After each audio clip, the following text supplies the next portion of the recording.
நமது முன்னவர்கள்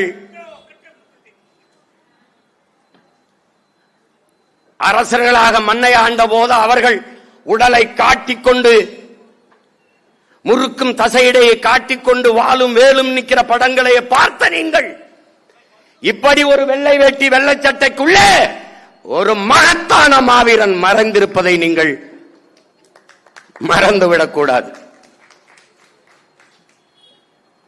வீரன் என்பது என்ன என்ன என்று யோசிச்சு பாருங்கள் என் அன்பு தம்பி தங்கைகளே.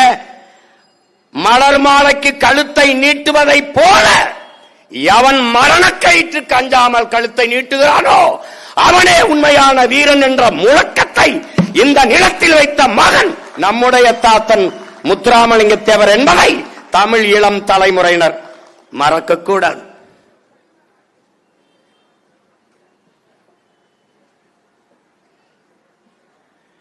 இங்கே பேசிய என் தம்பிமார்கள் எல்லாம் பல்வேறு செய்திகளை பதிவு செய்தார்கள். நானே பல இடங்களில் சொல்லியிருக்கிறேன்.